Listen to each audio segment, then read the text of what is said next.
दोस्तों नमस्कार।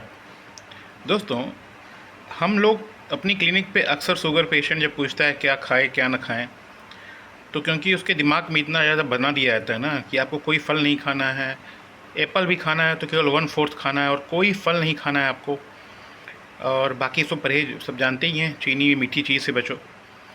तो मैं तो अपने पेशेंट को 20 साल से प्रैक्टिस कर रहा हूँ, जब से कभी कोई फल के लिए मना नहीं करता हूँ। खाली बस यही कहता हूँ कि जब आप फल खाएं तो फल ही खाएं और कुछ ना खाएं। सबसे अच्छा नाश्ते में है भरपेट फल खाएं।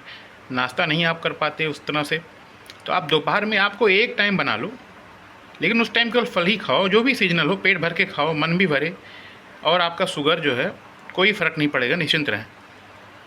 लेकिन बहुत कम पेशेंट होते हैं इनको इन बातों पर विश्वास होता है। अभी देखो रिसर्च आया तो अब भगवान सद्बुद्धि दे रहे हैं धीरे धीरे इन लोगों को भी। फोर्टिस हॉस्पिटल के चेयरमैन साहब जो हैं, पूरी रिसर्च है। अभी देखो इन्होंने पूरा ट्रायल किया गया कि सुबह नाश्ते में अगर ब्रेड की तुलना में आम दिया जाए, तो इन्होंने देखा लगातार रिसर्च करके पूरी कि ब्रेड की तुलना में कम ग्लूकोज स्तर बढ़ा जो नाश्ते में केवल आम खाए। दूसरा यही नहीं, उनके शरीर का वजन भी कम हुआ। जब स्टडी आगे लगातार कंटिन्यू की गई तो जो नाश्ते में केवल आम लेते थे उनके शरीर का वजन भी कम हुआ, कमर की चौड़ाई भी घटी। तो ये अब केवल इन्होंने आम पे किया, आम की बखान करने लगे। ये सारे फलों के साथ है, जो भी सीजनल फल है आप उसको अगर नाश्ते में भरपूर लेते हैं। सुबह के समय आयुर्वेद में भी कहा गया है फल का बहुत महत्व है, खाली पेट फल लेना बहुत फ़ायदेमंद होता है।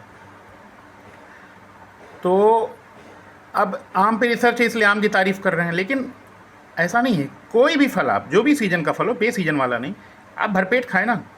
आपको अपने इतना कंट्रोल नहीं करना है कि मन मार के यार सब खा रहे हैं सीजनल फल, मैं नहीं खा पा रहा हूँ, तरबूजे का सीज़न है, आम का सीज़न है, केला का। आप कुछ भी खाओ, केला भी खाओ भरपेट, कुछ नहीं बढ़ेगा शुगर। आप निश्चिंत रहें, ये हम लोग खूब देख चुके हैं करके। तो ये अब इतने बड़े डॉक्टर की मोहर है, इतने बड़े ग्रुप की मोहर है, तो हमको लगता है विश्वास ज़्यादा करेंगे। और धीरे धीरे ये लोग भी अब सद्बुद्धि आ रही है, मानना शुरू किए। क्योंकि अभी तक तो बिल्कुल एक्सेप्ट नहीं करते थे, नहीं नहीं कुछ नहीं, एकदम कोई मतलब नहीं, फल खाने से इतना डरा के रखते थे। तो दोस्तों इसको थोड़ा पढ़ो, मैं आपको इसका स्क्रीनशॉट भी भेज दूंगा डिटेल में। ये आज 20 अगस्त 2025 का दैनिक जागरण में निकला हुआ है, डिटेल में भी जाके पढ़ सकते हैं। इनका clinicaltrial.gov पे पूरा ये चीज़ है। Thank you.